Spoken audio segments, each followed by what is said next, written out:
Gente, prestem atenção nessa história, porque ela é daquelas que a gente só vê em novela das 8, mas aconteceu de verdade, ali no meio de São Paulo, na correria do dia a dia. É a história do Júlio, um vendedor pé quente, e de Isabela, que era mais rica do que a gente pode imaginar. O Júlio era um batalhador. Tinha 27 anos, morava num apartamento alugado em Pirituba e passava o dia inteiro na labuta, vendendo relógios de luxo numa loja chique do Shopping Morumbi. O salário não era ruim, mas a comissão que ele pegava dos relógios caríssimos que ele vendia era o que fazia a diferença. Ele sonhava, claro, em ter a casa própria, em dar uma vida melhor para a mãe dele no interior, mas sabia que era degrau por degrau, na raça. Ele era um cara simples, gostava de futebol, de pagode e de comer pastel de feira no domingo. Mulher? Ah, mulher era complicado. Ele tinha lá seus casos, mas nada sério. Quem ia querer um relacionamento sério com um cara que só pensava em bater meta e que chegava em casa morto de cansaço? Ele era charmoso, isso sim. Tinha um sorriso que desarmava a clientela, mas o mundo dele era pequeno. E aí? Numa terça-feira chuvosa, dessas que deixam o trânsito de São Paulo caótico e o humor da gente no pé, o mundo do Júlio virou de cabeça para baixo. Ele estava polindo um Rolex de ouro branco distraído, quando a porta da loja abriu e ela entrou. Isabela Albuquerque. Peraí, não era só Isabela. Era a Isabela Albuquerque, filha única do Dr. Ricardo Albuquerque, o magnata da construção civil que era dono de metade dos prédios envidraçados da Faria Lima. O nome dela era sinônimo de riqueza antiga, daquelas famílias que não precisam nem ostentar para mostrar que têm poder. Júlio já tinha visto fotos dela nas revistas de fofoca social, aquelas que ficavam na mesa de centro dos clientes mais ricos. Ela era sempre impecável, mas pessoalmente era outra história. Ela não estava com cara de quem tinha vindo comprar relógio. Ela parecia uma obra de arte cara, só que tensa. Estava com um vestido de corte simples, mas que devia custar o salário do Júlio por um ano, e um óculos escuro gigante, mesmo dentro do shopping. Ela andava rápido, quase tropeçando, e parou na frente do balcão dele, tirando os óculos devagar. Os olhos dela eram de um verde que parecia até editado, e estavam vermelhos. Ela tinha chorado. Júlio sentiu o estômago gelar. Bom dia, senhorita. Posso ajudar? Ele tentou ser o mais profissional possível, mas a voz dele saiu um pouco fanha. Ela olhou para ele, não para os relógios. Ela estava vasculhando ele, como se procurasse algo específico, e o olhar dela era desesperado. Você é o Júlio, não é? O vendedor mais antigo daqui? A voz dela era baixa, um timbre que Júlio nunca tinha escutado. Sou eu, sim. Júlio César, à disposição. Ela se inclinou um pouco sobre o balcão e o cheiro do perfume dela era de outro planeta. Não era um cheiro forte, era uma coisa leve, de campo, mas que preencheu o ar da loja inteira. Júlio, eu não tenho muito tempo. Eu preciso de ajuda, de uma ajuda muito grande. Aí o Júlio pensou, pronto, é golpe. Vai me pedir dinheiro emprestado, ou dizer que precisa de um relógio e vai fugir. Ele já estava armando a desculpa para chamar o segurança. De que tipo de ajuda, senhorita? Se for algo com o pagamento, não é dinheiro. Ou bom, talvez seja. Ela respirou fundo, e parecia que ela estava se preparando para pular de um prédio. Eu preciso de um noivo. Pra já. Júlio piscou. 2 vezes. Ele olhou em volta para ver se tinha uma câmera escondida, se era algum programa de pegadinha. A loja estava vazia, só ele e ela. Desculpa, senhorita, eu não entendi. A senhora precisa de um noivo? Exatamente. Um noivo. Um marido. Eu preciso me casar nos próximos 3 dias. Júlio sentiu o sangue subir para a cabeça. Ele pensou em tudo. Na sorte, no destino, na loucura. Uma mulher dessas, linda de doer, rica de enlouquecer, pedindo ele, o vendedor de Pirituba, em casamento. Isso não existia. A senhora está me propondo casamento? Para valer? Para valer. Formal. No cartório. Com papel assinado. E eu preciso que seja com alguém que não faça parte do meu círculo. Alguém que não tenha nada a ver com a minha família. Júlio coçou a nuca. Ele estava começando a entender que o buraco era bem mais embaixo. E por que eu? Porque eu observei você. A revelação veio fria, sem emoção. Eu venho aqui há semanas, não para comprar relógio, mas para ver você. Você é honesto. Você é simples. E você não tem medo do meu pai. O Júlio ficou confuso. Medo do pai dela? Por que ele teria medo do Dr. Ricardo se ele nunca tinha nem chegado perto do homem?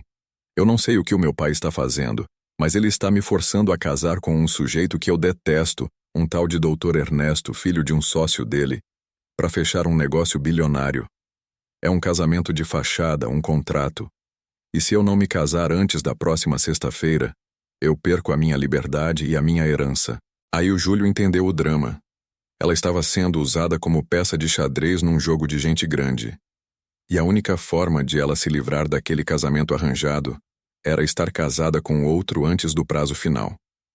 E o senhor, Júlio, é a minha saída. Você aceita casar comigo? Júlio olhou para ela. Ela não estava flertando, não estava apaixonada. Ela estava propondo um negócio desesperado. Mas, meu amigo, quando uma mulher linda e milionária te propõe casamento, o cérebro do cara desliga. A chance de sair da vida apertada, de ter uma esposa que era capa de revista, o deslumbramento, tudo isso pesou na balança. Quanto tempo eu tenho para pensar? Ele perguntou, tentando manter a compostura, mas o coração estava na boca. 20 minutos. Eu tenho um carro parado na garagem e um advogado me esperando. Se você disser sim, a gente começa a papelada agora. E não se preocupe com a sua vida financeira. Eu garanto que você não vai precisar vender mais nenhum relógio na vida. A proposta não era só o casamento. Era a liberdade financeira. O passaporte para outra vida. Era o sonho. Em 10 minutos, Júlio disse sim. Ele pensou na mãe, na conta de luz atrasada, nas parcelas do carro. Pensou na chance de dizer adeus para a carteira de trabalho e viver de forma confortável. Eu aceito, Isabela. Ela não sorriu. Ela apenas respirou aliviada, como se tivesse acabado de escapar de um incêndio. Ótimo. Agora pegue suas coisas. Você não volta mais para esta loja. E foi assim que a vida do Júlio, o vendedor, acabou. Em 10 minutos. Aquele dia foi o dia 1 da loucura. Júlio não teve tempo nem de processar o que estava acontecendo. Bela, como ela pediu para ser chamada, era eficiente e gelada. Ela ligou para o gerente da loja e, numa voz firme, disse que Júlio estava se desligando imediatamente por motivos de extrema urgência pessoal e que a papelada seria tratada por advogados. Quando ele saiu do shopping, ele estava de carona no carro dela, um sedã preto blindado com um motorista que parecia um segurança de filme de ação. Júlio, a partir de agora você é meu noivo. Isso significa que você precisa agir como tal. Mas, como é que a gente vai fazer isso? Ninguém vai acreditar. Vão acreditar se for oficial. Meu pai é poderoso, mas ele não pode anular um casamento civil já consumado. Nós vamos ao cartório amanhã para dar entrada nos papéis e marcar a cerimônia para o 3º dia. A urgência dela era palpável. Era como se o pai dela, o Dr. Ricardo, estivesse respirando no pescoço dela. E o que Júlio estava fazendo?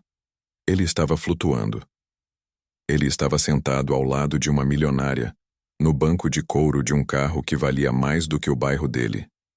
Naquela tarde, ele assinou papéis que nem leu direito, com advogados engravatados que pareciam não acreditar que ele existia de verdade.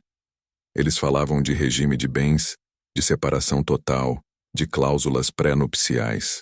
Você está ciente, Sr. Júlio, que em caso de divórcio você não terá direito a absolutamente nada dos bens da família Albuquerque? Perguntou um advogado com cara de poucos amigos. Estou ciente. Júlio respondeu, sem hesitar. Ele não estava ali pela herança, estava ali pela liberdade que ela prometeu, e pela aventura. E, sejamos honestos, pela chance de casar com aquela mulher. Bela pagou a multa do aluguel dele, mandou um motorista pegar as poucas caixas de mudança dele em Pirituba e o instalou num flat luxuoso nos Jardins. Você precisa ficar aqui até sexta-feira. Não use seu celular pessoal. Meu pai tem olhos em todos os lugares. Júlio tentou se aproximar, quebrar o gelo. Bela, eu sei que isso é um negócio, mas a gente vai, sabe, ter que fingir que se gosta, pelo menos. Ela o olhou com uma frieza que cortava. Júlio, você está me salvando de uma vida de miséria controlada. Eu sou grata. Mas não confunda as coisas. Por enquanto, nós somos parceiros de fuga, não amantes. Aí o Júlio sentiu o primeiro balde de água fria. Ele era só um instrumento, um escudo humano. O dia 2 foi o dia dos preparativos surreais. Júlio nunca tinha entrado em uma alfaiataria de verdade. Ele sempre usou ternos prontos, comprados em promoção. Mas Bela o levou a um lugar onde o terno dele foi feito sob medida, com um tecido que parecia nuvem. Você precisa parecer elegante, Júlio. Não pode parecer um golpista de quinta. Ela o tratava com uma mistura de urgência e desdém. Ela comprava tudo para ele: sapatos, relógio, um que valia 10 dos que ele vendia, roupas. O cartão de crédito dela parecia não ter limite. Enquanto estavam na loja, Bela recebeu um telefonema. Ela se afastou e começou a falar baixo em um tom tenso. Sim, pai. Eu estou bem. Não, eu não estou fugindo. Eu estou resolvendo minha vida. Júlio percebeu que ela estava mentindo. Ela estava tremendo e a voz dela estava forçada. Não, o casamento não vai acontecer. Porque eu já tomei uma decisão. Eu vou me casar com quem eu amo. Júlio sentiu uma pontada no peito. Ela estava usando a palavra amor para o pai, mas para ele era apenas parceria de fuga. Quando ela desligou, ela estava pálida. Meu pai sabe que tem algo errado. Ele mandou o pessoal da segurança particular dele me seguir. Eles estão monitorando meu telefone. E como é que ele sabe que eu existo? Ele não sabe. Ainda. Mas ele vai saber amanhã quando o cartório soltar o edital. Por isso a pressa. Nós temos que ser mais rápidos que a burocracia dele. Ela parecia uma general planejando uma invasão. E ele era o soldado raso. Naquela noite, no flat luxuoso, Júlio tentou ligar para a mãe. Ele precisava contar a loucura, mas Bela tinha confiscado o celular dele e dado um novo, criptografado, que só podia ser usado para comunicação de emergência. Não arrisque a nossa segurança, Júlio. Qualquer deslize seu, e meu pai desfaz tudo. Ele ficou sozinho no flat gigante, olhando a vista noturna de São Paulo. Ele estava rico. Estava prestes a se casar com a mulher mais bonita que ele já tinha visto, mas estava preso. Ele era um noivo refém, vivendo em uma gaiola de ouro. Ele se perguntou: o que é que eu estou fazendo? Eu mal conheço essa mulher. Ela é fria, desesperada, e me trata como se eu fosse um entregador de pizza. Mas aí ele pensou: e se ela se apaixonar por mim depois? E se esse casamento, mesmo começando errado, der certo? A esperança é o último que morre, né? E Júlio era um romântico incurável, apesar da vida dura. O dia 3. O casamento. A fuga. O cartório escolhido ficava no centro, um lugar discreto. Bela insistiu que não haveria festa, nem testemunhas da família. As testemunhas eram 2 funcionários de confiança dela, que pareciam agentes secretos. Júlio vestiu terno novo, impecável. Ele estava nervoso, suando frio. Bela estava de branco, um vestido simples, mas que a deixava parecendo uma rainha em exílio. Ela estava linda, mas a tensão na mandíbula dela era visível. Quando o juiz de paz começou a ler a fórmula, o coração de Júlio batia no ritmo de um samba acelerado. Isabela Albuquerque, é de sua livre e espontânea vontade aceitar Júlio César da Silva como seu legítimo esposo? Bela demorou 1 segundo para responder. Olhou para Júlio e pela primeira vez ele viu um lampejo de algo que parecia gratidão, ou talvez até mesmo pena, nos olhos dela. Sim, é de minha livre e espontânea vontade. E você, Júlio César da Silva, aceita Isabela Albuquerque como sua legítima esposa? Sim. Ele respondeu alto demais, com entusiasmo de quem tinha acabado de ganhar na loteria. Eles assinaram os papéis.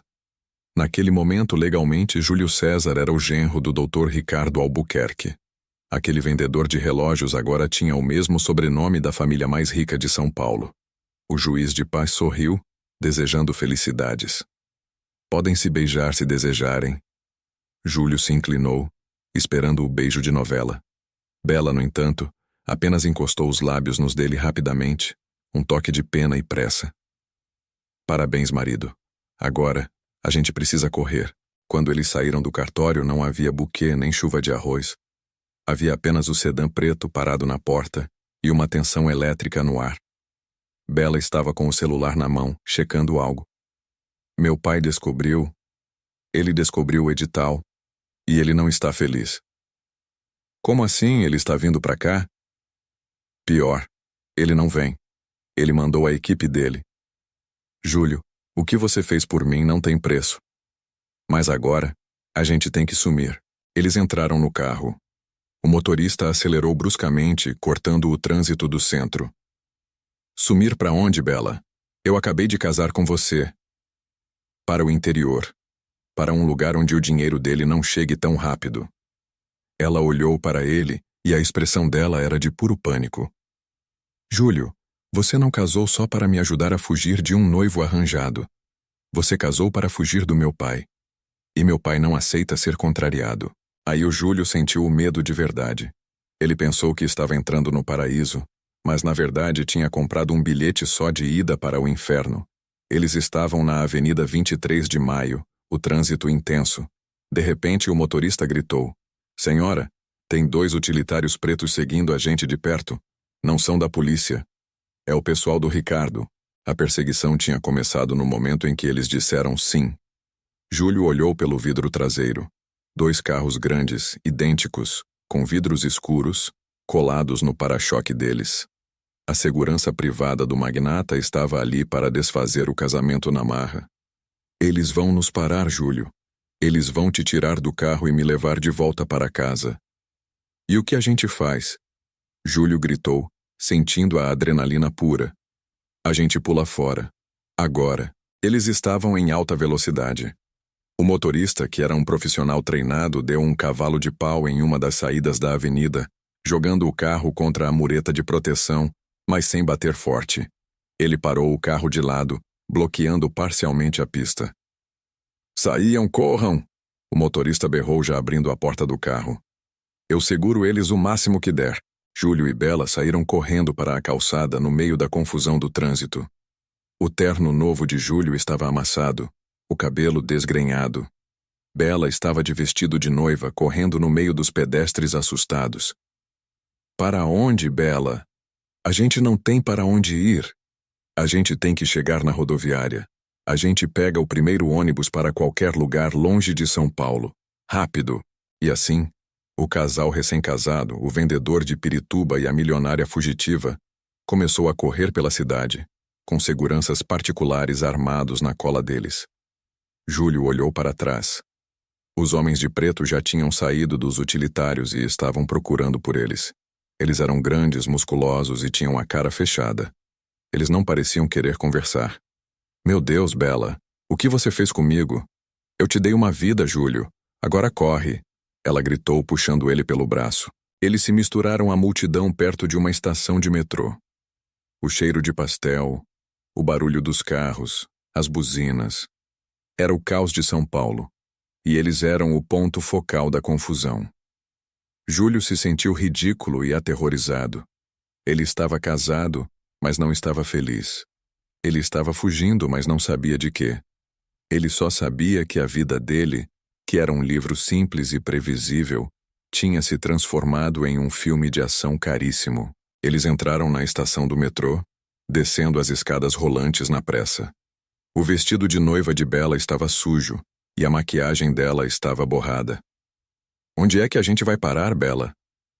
O mais longe possível. Eles vão fechar as estradas principais.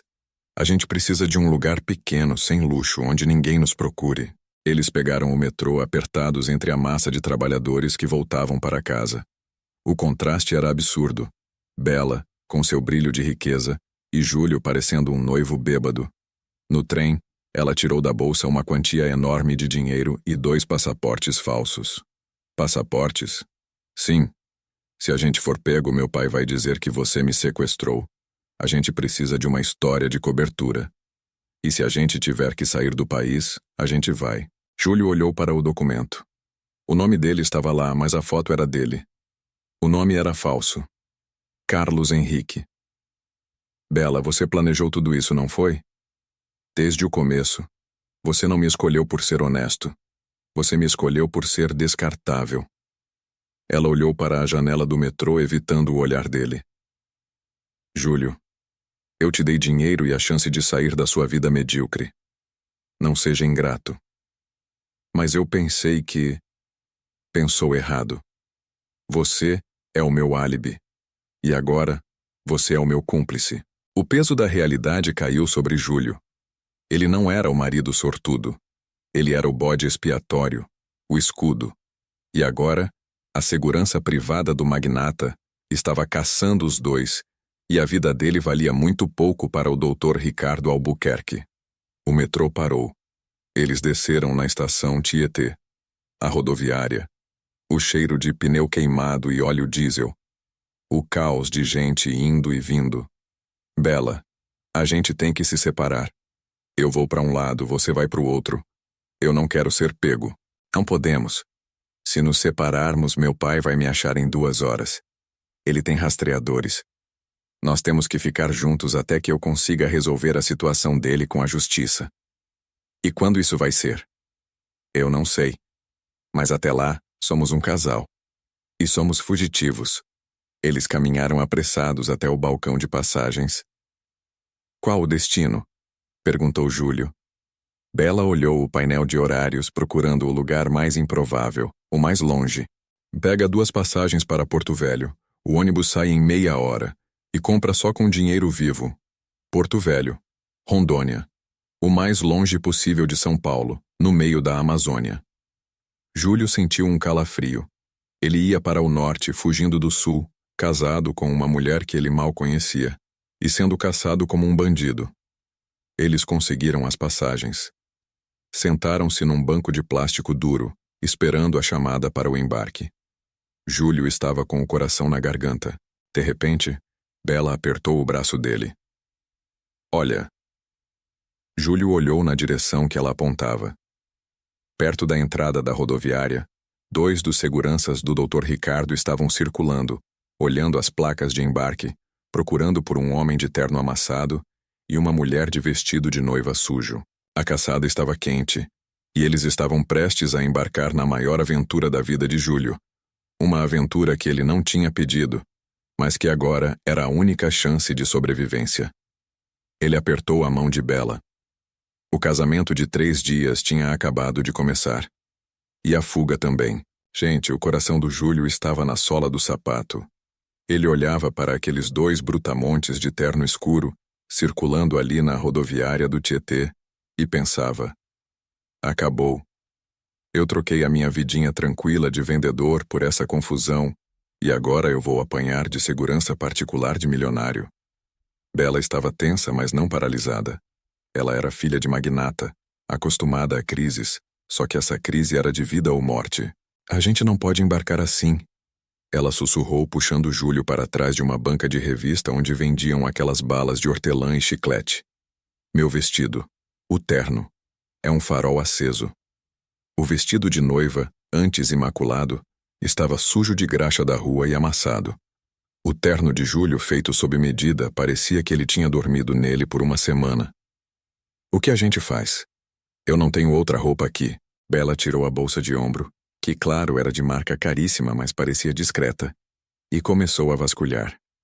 Ela tirou um maço de notas, o passaporte falso e um canivete suíço. Fica aqui.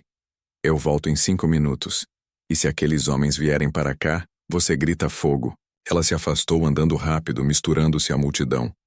Júlio ficou ali, grudado na banca, tremendo. Ele viu os seguranças passarem a uns 10 metros dele, olhando fixamente para os rostos das pessoas. Eles tinham o olhar de quem estava caçando algo valioso. Pareceu uma eternidade, mas Bela voltou. E ela estava irreconhecível. Ela tinha entrado na primeira loja de conveniência que achou. O vestido de noiva tinha sumido. Ela estava vestindo uma calça jeans apertada, uma camiseta branca de algodão e um boné de beisebol que cobria o cabelo. Ela tinha amarrado o vestido de noiva em uma sacola plástica preta, daquelas bem baratas de mercado. Tira essa gravata, Júlio, e enfia essa camisa para dentro. Você tem cara de quem está fugindo de casamento, não de quem está viajando. Júlio obedeceu, tirando a gravata e amassando o terno. Ele tentou parecer o mais desleixado possível, o que não era difícil, dada a situação. Eles estão olhando os portões de embarque. A gente tem que entrar pela lateral, misturado com a galera do busão mais velho. O ônibus para Porto Velho era um trajeto longo, daqueles que levam dias parando em cada cidadezinha. Era o oposto do luxo que Bela conhecia. Eles esperaram a chamada para embarcar no guichê 42. Quando o fiscal anunciou, Júlio e Bela se misturaram a uma família grande, cheia de malas e crianças barulhentas. Eles conseguiram passar pelos seguranças sem serem notados. Ufa! Júlio suspirou, entrando no ônibus e procurando as poltronas 31 e 32 perto do fundo. Não respira ainda. Eles podem ter informantes aqui dentro. Bela estava tensa. Ela colocou a sacola do vestido de noiva no porta-malas interno e se sentou, encostando a cabeça na janela. O ônibus começou a tremer, ligando o motor. O cheiro de diesel e plástico velho preencheu o ar. Júlio olhou para o lado. Bela, a milionária que comprava relógios caríssimos, estava ali, espremida, vestida de forma irreconhecível, fugindo. Quando o ônibus finalmente saiu da rodoviária, entrando na Marginal Tietê, Júlio sentiu um alívio misturado com pânico. Ele estava livre de São Paulo, mas agora estava à mercê de uma mulher que o usou e de um pai que queria destruí-lo. As primeiras 24 horas de viagem foram um pesadelo. O ônibus era quente, barulhento e a estrada era longa. Júlio, que estava acostumado a pegar o metrô e o ônibus urbano, sentia o corpo dolorido. Bela, que provavelmente nunca tinha andado de ônibus na vida, estava em um estado de choque silencioso. Eles não conversavam muito.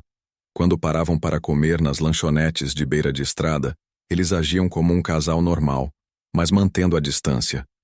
Júlio pagava os salgados e os refrigerantes com o dinheiro vivo que Bela tinha dado a ele. A gente vai ter que ir trocando de roupa, Bela disse na primeira parada em Minas Gerais. As pessoas aqui são curiosas, e se meu pai espalhar fotos, estamos ferrados. Júlio olhou para o espelho do banheiro da lanchonete. Ele parecia um mendigo de terno caro. Bela, a gente precisa conversar. Eu preciso saber o que está acontecendo de verdade. Ela mordeu o lábio, olhando em volta para garantir que ninguém estava ouvindo. O que você precisa saber, Júlio? Que meu pai é um monstro controlador? Que ele quer usar o meu casamento para garantir o monopólio de uma licitação bilionária no norte? Não, eu preciso saber de mim. O que acontece comigo se a gente for pego? Bela hesitou.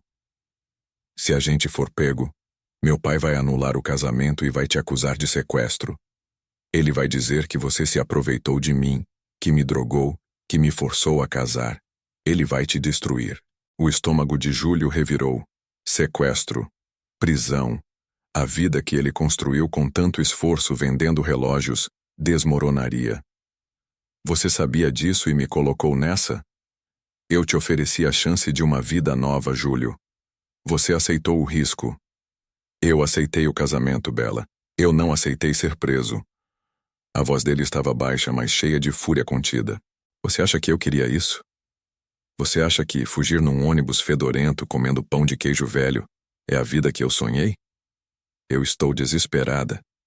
Eu estou lutando pela minha vida, pela minha liberdade, e você é a minha única chance. A sinceridade no pânico dela era real. Júlio percebeu que, por mais que ela o tivesse manipulado, ela estava tão encurralada quanto ele. Talvez até mais. Tá. Entendi. Mas se a gente é cúmplice, a gente tem que agir como tal. Deixa eu te ajudar de verdade. Qual é o plano, além de ir para o fim do mundo? Bela se acalmou um pouco. O plano é chegar a Rondônia, encontrar um lugar seguro, e de lá eu entro em contato com uma advogada em Brasília que é contra o meu pai. Ela está preparando a documentação para provar que o casamento arranjado era uma fraude e que meu pai estava me coagindo. O nosso casamento, Júlio, é a prova de que eu exerci minha livre vontade. E quanto tempo isso leva? Semanas. Meses, talvez. Até lá, a gente tem que sumir do mapa. A realidade de meses de fuga, vivendo na clandestinidade, bateu em Júlio como um soco. Ele tinha saído de Pirituba para virar um fugitivo de luxo. A viagem continuou, atravessando Goiás e entrando em Mato Grosso. A paisagem mudava, de plantações para a mata mais densa. O calor era insuportável. Júlio começou a observar Bela de perto. Ela era uma força da natureza, adaptando-se rapidamente. Ela tirou o salto alto e passou a usar sandálias de borracha que comprou na rodoviária. Ela aprendeu a dormir sentada e a comer a comida simples dos postos, mas a cada quilômetro o estresse a consumia. Em uma parada em Cuiabá, eles estavam sentados numa praça, esperando a troca de motorista. Júlio tentou ligar o celular criptografado que ela havia dado a ele, só para testar. Não havia sinal. Bela, a gente precisa de comunicação. Se essa advogada precisar falar com você, ela sabe. Ela vai tentar me contactar através de um e-mail seguro que eu criei. Mas eu não posso arriscar. Meu pai monitora tudo, Júlio. Ele é o dono da porra toda. Ela estava usando o boné, mas o rosto dela estava pálido. Eu preciso saber se minhas contas estão bloqueadas. E como você vai saber? Vai no caixa eletrônico? Não, eu vou ligar para o banco. Júlio quase engasgou com o refrigerante. Você está louca? Se você ligar, ele vai rastrear a ligação. Eu tenho um cartão pré-pago internacional. Eu vou usar um orelhão. O meu pai pode ser o Ricardo Albuquerque, mas ele não controla a operadora de telefonia da cidade de Cuiabá. Júlio percebeu que Bela não era apenas uma garota rica mimada. Ela era inteligente e tinha planejado a fuga com detalhes impressionantes. Ela encontrou um orelhão antigo, longe da vista dos outros passageiros. Júlio ficou na guarda. A conversa dela foi curta, e ela falou em inglês, usando códigos. Quando ela voltou, o rosto dela estava branco como papel. E aí? O que aconteceu? Ele agiu rápido. Meu pai congelou todos os meus ativos. O banco está sob intervenção judicial, alegando que eu estou mentalmente incapacitada e que ele precisa gerenciar minha fortuna. Isso é legal? É legal quando você tem os melhores advogados do país e o juiz é seu amigo. Júlio sentiu um frio na espinha. O Dr. Ricardo não estava apenas tentando desfazer o casamento. Ele estava isolando a filha. Então, a gente está sem dinheiro? Não totalmente. Eu tinha essa reserva em dinheiro vivo e mais alguns cartões pré-pagos que carreguei antes de fugir. Mas isso não dura muito, Júlio. Meu pai vai rastrear qualquer compra grande. A partir de agora, a gente vive no anonimato. A promessa de liberdade financeira que Júlio tinha recebido em troca do casamento evaporou. Ele não era mais o noivo sortudo. Ele era um cara de Pirituba, fugitivo, com a única fonte de dinheiro sendo uma pilha de notas que diminuía a cada parada. O terceiro dia de fuga foi o dia em que eles chegaram a Rondônia, mas não em Porto Velho. Bela decidiu que o destino final era muito arriscado. Porto Velho é grande demais. Ele pode ter gente lá. A gente vai descer em Vilhena. É uma cidade pequena, na divisa com Mato Grosso. A gente se mistura lá. O ônibus parou numa rodoviária modesta de Vilhena. O sol era forte, o ar pesado. O contraste com o cheiro de café expresso e ar-condicionado dos jardins era brutal. Eles saíram do ônibus, Júlio carregando a sacola preta com o vestido de noiva, o único item de valor sentimental que Bela se recusava a largar, e a pequena mochila que ele tinha trazido de Pirituba. A gente precisa de um lugar para ficar, um lugar que não peça documento. Júlio pensou rápido. Pousada de estrada, aquelas que alugam por hora, ninguém pergunta nada. Eles pegaram um táxi velho, que Júlio pagou com notas amassadas, e se dirigiram para a periferia da cidade, onde encontraram um motel de beira de estrada com a fachada caindo aos pedaços. O quarto era simples, com paredes pintadas de cores berrantes, e cheirava a água sanitária forte. Isso aqui é aconchegante. Júlio tentou brincar. Bela tirou o boné, os cabelos castanhos caindo sobre os ombros. Ela parecia exausta. Não é o Palácio de Versalhes, mas é seguro, por enquanto. Júlio colocou as malas no chão. Pela primeira vez em 3 dias eles estavam sozinhos, sem motorista, sem advogados, sem a pressão imediata de São Paulo. Bela, a gente está casado. A gente está em Vilhena, Rondônia. Ninguém nos conhece. O que a gente faz agora? Ela se sentou na beirada da cama, tirando as sandálias de borracha. A gente descansa. A gente precisa pensar. Júlio pegou a embalagem de um sabonete barato no banheiro e lavou o rosto. Ele se olhou no espelho novamente. O Carlos Henrique do passaporte falso estava ali, assustado, mas vivo. Ele voltou para o quarto e viu Bela mexendo no celular criptografado. Ela estava digitando uma mensagem complexa, usando uma rede Wi-Fi aberta do motel. Estou enviando um sinal para a advogada, pedindo um prazo. E se ela não conseguir ajudar? Bela olhou para ele. Os olhos verdes cheios de lágrimas que ela se recusava a derramar. Se ela não conseguir, a gente vai ter que ir para o exterior e usar esses passaportes de verdade. Mas a gente não tem dinheiro para isso, Bela. Você disse que suas contas estão congeladas. Eu tenho uma conta na Suíça. Meu avô abriu para mim. Mas é protegida por códigos de segurança que só eu sei. Eu preciso de um computador seguro. De preferência em uma LAN house que não seja monitorada. Júlio sentiu que a missão dele estava ficando mais complicada a cada minuto. De noivo de fachada, ele estava virando um hacker de luxo. Certo, amanhã a gente procura essa LAN house, mas hoje a gente precisa de comida que não seja salgado de posto. Bela assentiu. Júlio, obrigada. Por não ter me abandonado na rodoviária. Eu não te abandonei porque eu não tenho para onde ir, Bela. Eu sou seu cúmplice agora. Ele se sentou na cama oposta.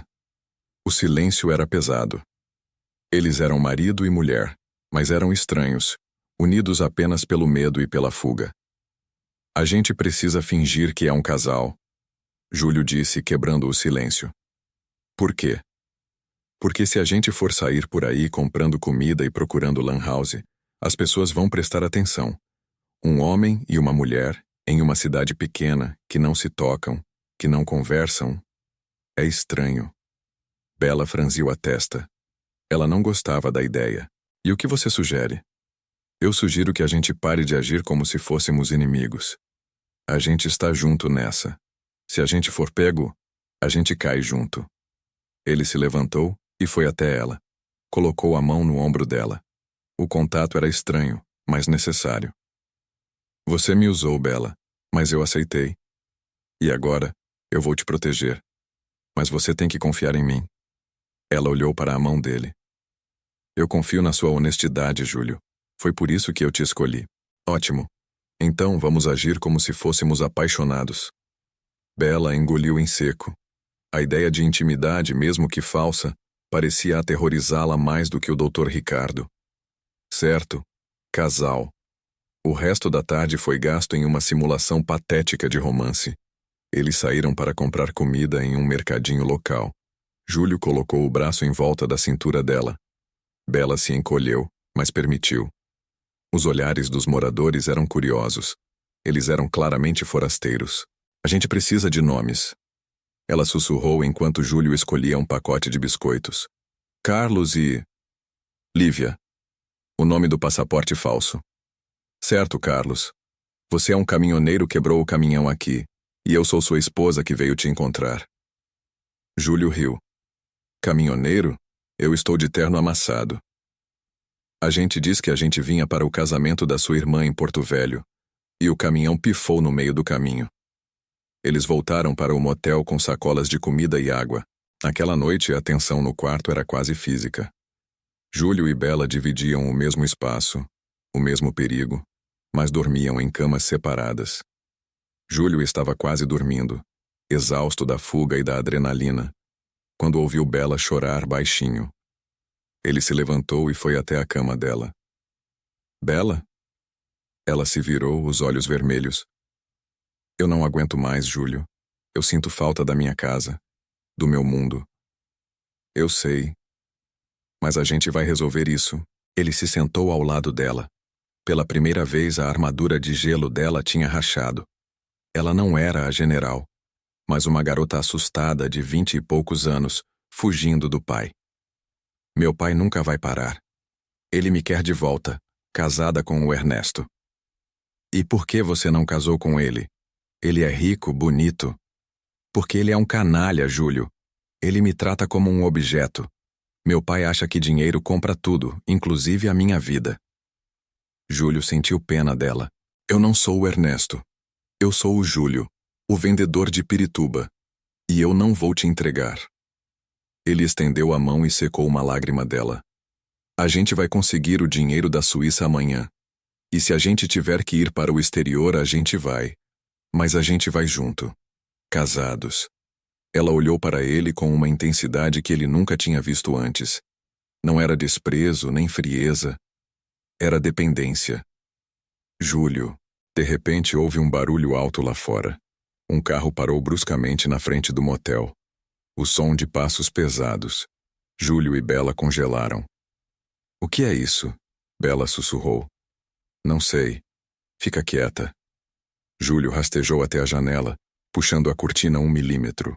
Lá fora, a luz amarela do poste iluminava a cena. Um utilitário preto idêntico aos que os tinham seguido em São Paulo estava parado. Eram 2 homens. Não os mesmos de antes, mas com o mesmo porte de segurança privada.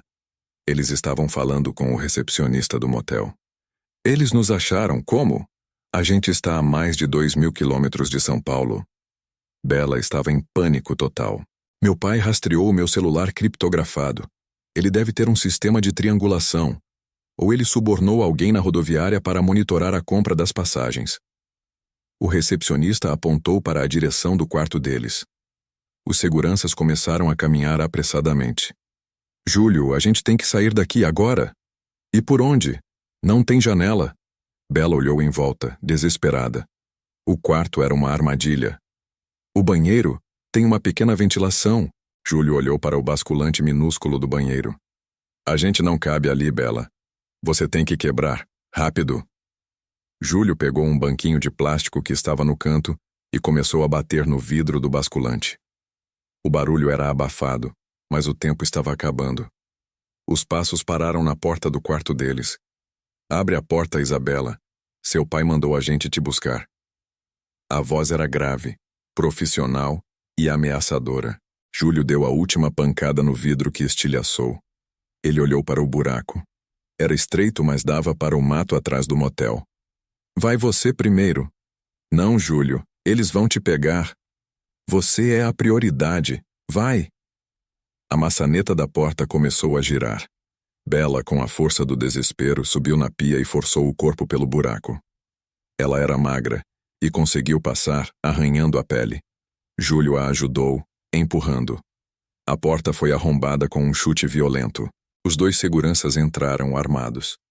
Eles olharam para o quarto vazio, viram o basculante quebrado e correram para o banheiro.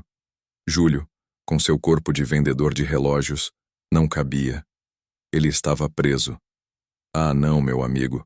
Você não vai a lugar nenhum. Um dos seguranças, um homem enorme com um rosto de pedra, agarrou a perna de Júlio. Júlio gritou, sentindo a dor. Ele estava meio corpo para fora do basculante e o resto preso. Solta ele! Bela gritou de fora no escuro. Volta aqui, garota. Se você não voltar, a gente vai quebrar seu marido. Bela hesitou. Ela estava livre, mas Júlio estava nas mãos do pai dela. Júlio viu a sacola preta com o vestido de noiva, a única coisa que restava de seu casamento. Ele agarrou a sacola e, no último esforço, conseguiu se desvencilhar do segurança, rasgando a calça do terno. Ele caiu no mato do lado de fora, a respiração ofegante. Ele estava livre, mas a perna doía, e ele estava coberto de cortes. Corre, Bela! Corre! Eles se levantaram e começaram a correr no escuro, ouvindo os seguranças pulando pela janela e xingando. Para onde a gente vai agora? Júlio perguntou, correndo com dificuldade. Para o único lugar onde eles não vão nos procurar. E onde é isso? De volta para o caos. A gente vai para a capital, mas não a de São Paulo. A gente vai para a capital do norte, Manaus. A gente se mistura na Amazônia. Júlio, o vendedor que sonhava com a casa própria, Estava correndo pela mata de Rondônia com a esposa milionária, fugindo de seguranças armados, com um vestido de noiva amassado nas mãos. A lua iluminava o rosto assustado de Bela.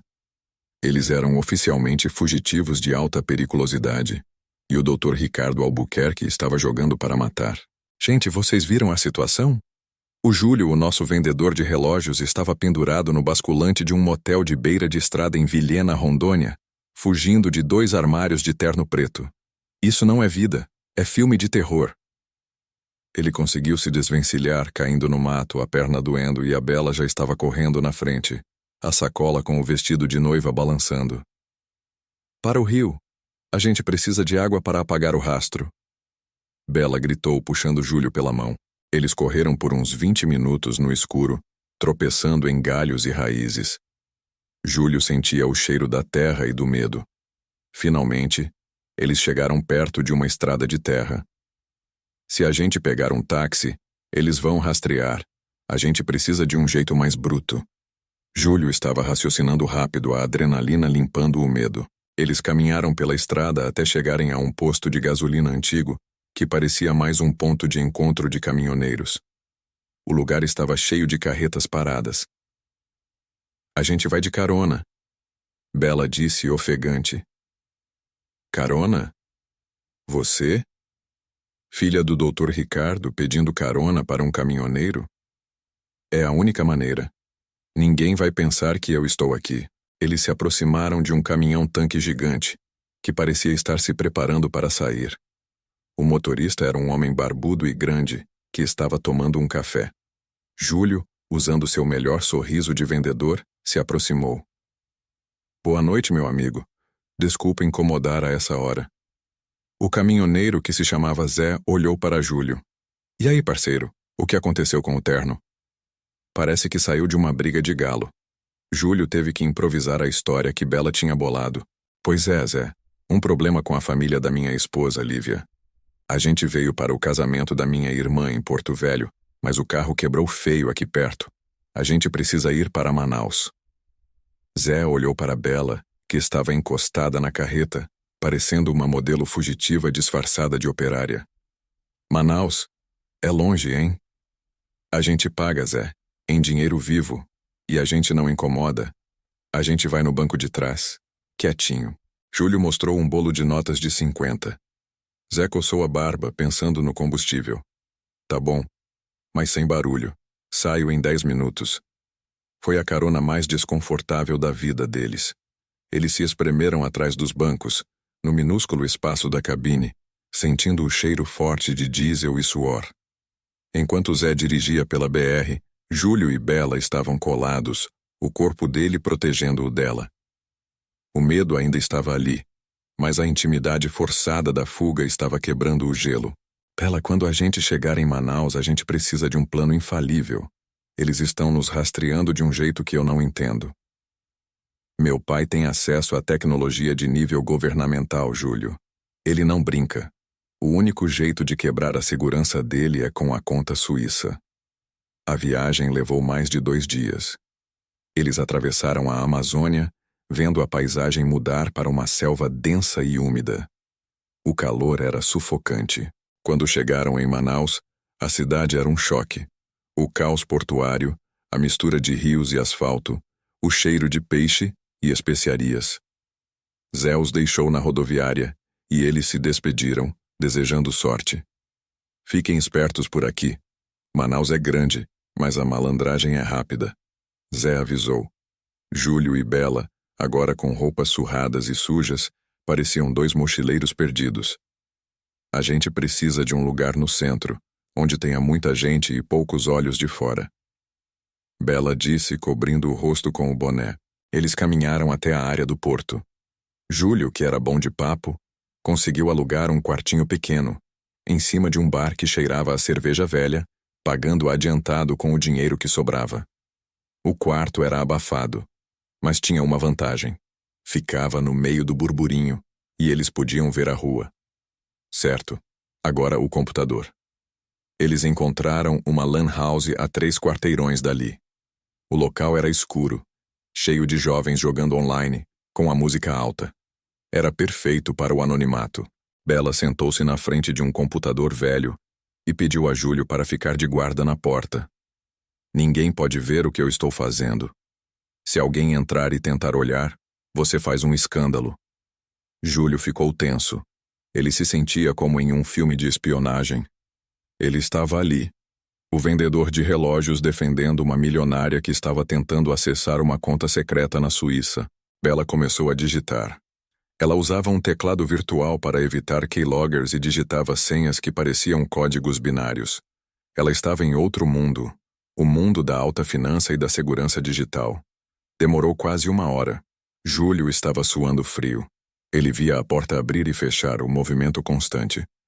De repente, Bela suspirou, um som de alívio puro. Consegui. Júlio correu para a mesa. Na tela, ele viu números astronômicos. Eram milhões. Eu transferi uma quantia substancial para a conta da advogada em Brasília. O suficiente para ela pagar a melhor equipe de segurança e começar a guerra legal contra meu pai. E o resto? O resto fica aqui, seguro. Meu pai não pode tocar nisso. Agora, a gente tem poder de fogo. A gente não precisa mais fugir desesperadamente.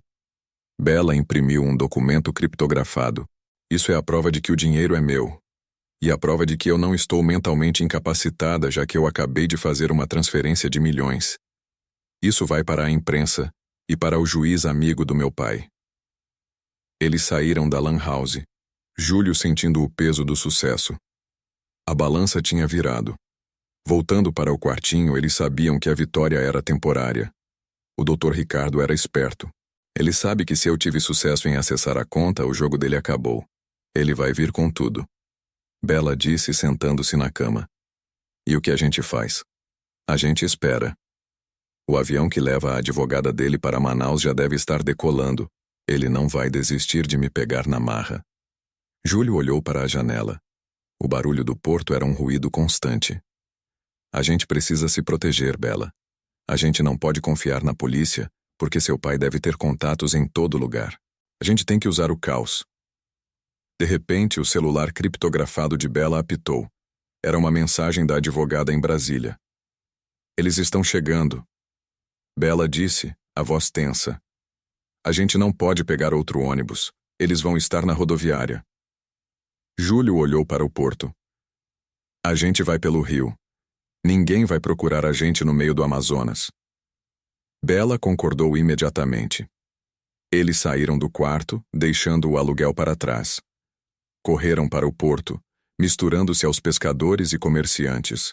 Júlio usou o pouco de dinheiro que restava para subornar um barqueiro local, um homem chamado Raimundo, que tinha um barco pequeno e rápido, que ele usava para levar mercadorias para comunidades ribeirinhas. A gente precisa ir para o mais longe possível, Raimundo. Para um lugar que só você conheça. A gente paga bem. Raimundo olhou para eles desconfiado, mas o dinheiro falou mais alto. Eu levo vocês para a minha comunidade. É 3 dias de viagem rio acima. Ninguém vai achar vocês lá. Eles embarcaram no barco de madeira. O cheiro de gasolina e rio. Eles estavam no meio do maior sistema fluvial do mundo. O barco começou a cortar as águas escuras do Rio Negro. Júlio olhou para a cidade de Manaus se afastando. Ele estava fugindo de novo, mas dessa vez com a sensação de estar no controle.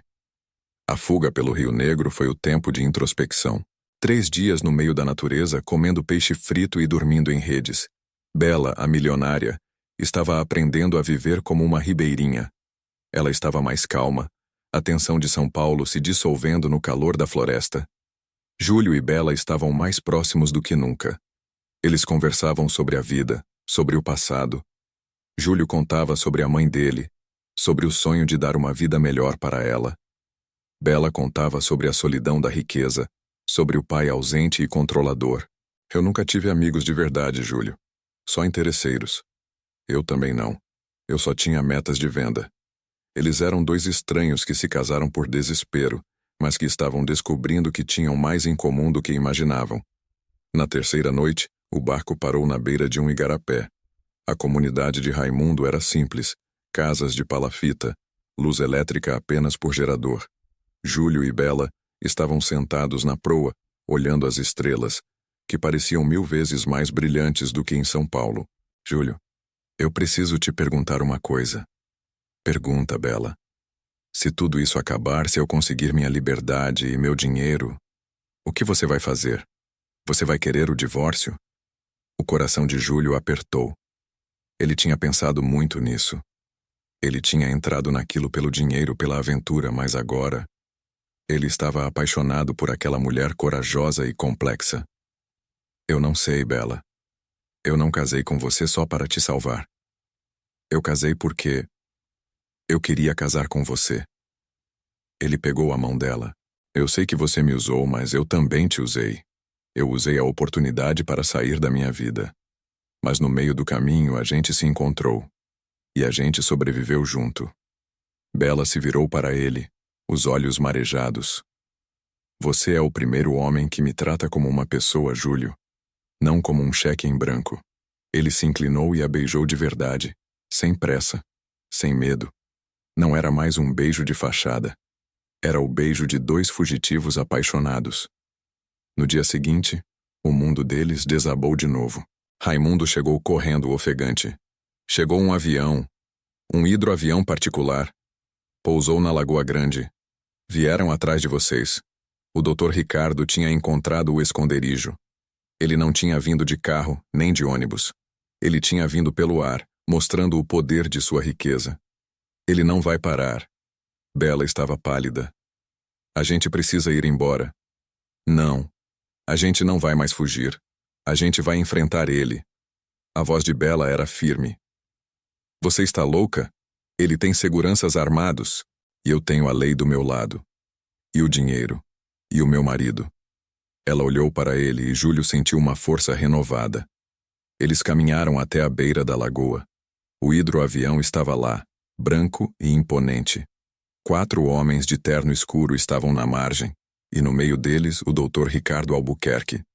O magnata de terno de linho parecia deslocado na selva, mas seu olhar era puro veneno. Isabela, que palhaçada é essa? Você vai entrar nesse avião agora. Bela e Júlio pararam a uns 10 metros. Júlio estava com a sacola do vestido de noiva nas mãos. Não vou, pai. Eu estou casada. E eu estou livre. Livre? Com esse golpista de quinta? Eu vou anular esse casamento e vou mandar ele para a prisão por sequestro. Não vai, Dr. Ricardo. Júlio deu um passo à frente, surpreendendo a si mesmo. Ele não estava mais com medo. O senhor pode ter o dinheiro, mas eu tenho a Bela. E eu não sou um sequestrador. Eu sou o marido dela. E eu tenho provas de que o senhor estava coagindo a sua filha a um casamento de negócios. Ricardo riu, um som seco e cruel. Provas? O que você tem, garoto? Um contrato de casamento assinado no susto? Eu tenho a prova de que a sua filha não está mentalmente incapacitada, como o senhor alegou. Ela acabou de movimentar milhões. E eu tenho a prova de que a advogada dela em Brasília está entrando com uma ação contra o senhor por fraude e coação. Júlio sabia que a advogada não tinha chegado a Brasília ainda, mas ele precisava blefar. Ricardo parou de rir. Ele olhou para Bela. Você usou a conta suíça? Sua ingrata. Eu usei o que é meu, pai. E o senhor não vai mais me controlar. Nesse momento, Júlio, num gesto que só um vendedor com senso dramático faria, abriu a sacola preta e tirou o vestido de noiva. Ele o jogou no chão, na frente do magnata. O senhor tentou destruir isso. Mas o senhor falhou. Nós nos casamos por amor à liberdade. A cena era absurda. Um magnata de terno, 4 seguranças e um casal de fugitivos na beira do Rio Negro, com um vestido de noiva sujo. Ricardo viu que tinha perdido. Se a imprensa soubesse do uso da conta secreta e da coação, o império dele estremeceria.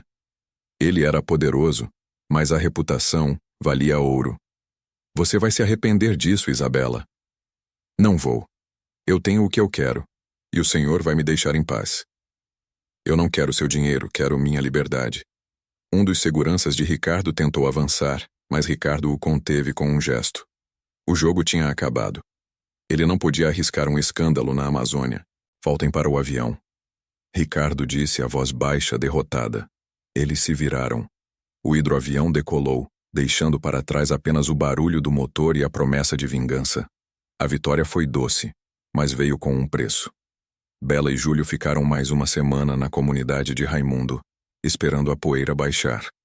A advogada em Brasília conseguiu o habeas corpus para Bela e deu entrada nas ações que protegiam os bens dela. O casamento de Bela e Júlio era legal e irrefutável. Uma semana depois, Júlio e Bela voltaram para Manaus. Eles não podiam voltar para São Paulo, pelo menos por enquanto.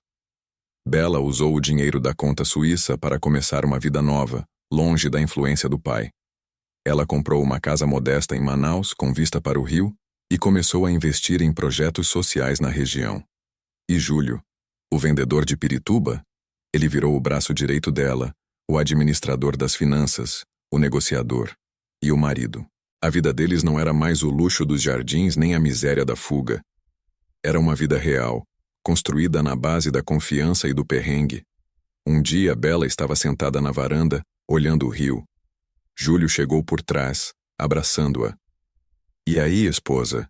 Pensando em quê? Pensando que se não fosse por aquela terça-feira chuvosa, e pelo meu desespero, a gente nunca teria se conhecido. E eu nunca teria saído de Pirituba. E nunca teria visto o Amazonas. Júlio sorriu.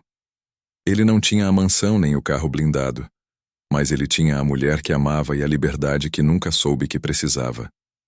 Eles decidiram morar em Manaus permanentemente. Júlio abriu uma pequena loja de joias e relógios, mas não para vender. Ele ensinava ourivesaria para jovens da comunidade ribeirinha, usando o talento que tinha para dar oportunidades, não para apenas bater metas. A história do vendedor de relógios que casou com a milionária para fugir do pai dela virou lenda urbana em São Paulo. O Dr. Ricardo nunca mais tentou desfazer o casamento. Ele percebeu que a filha, casada com o golpista, estava finalmente feliz e, por isso, inatingível. Júlio, o noivo de 3 dias, descobriu que o verdadeiro luxo não estava no preço do relógio, mas no tempo que ele passava ao lado da mulher que, por ironia do destino, o tirou da vida medíocre e o levou para a aventura mais extraordinária de todas, ali, no coração do Brasil. E assim, o casal viveu, provando que o amor, mesmo nascido de um contrato de fuga, pode ser a maior riqueza de todas, e que, às vezes, a melhor maneira de começar uma vida nova é fugindo para o fim do mundo. E foi assim que acabou a história do Júlio e da Bela. E o que aconteceu depois? Ah, meu amigo, isso já é outra história.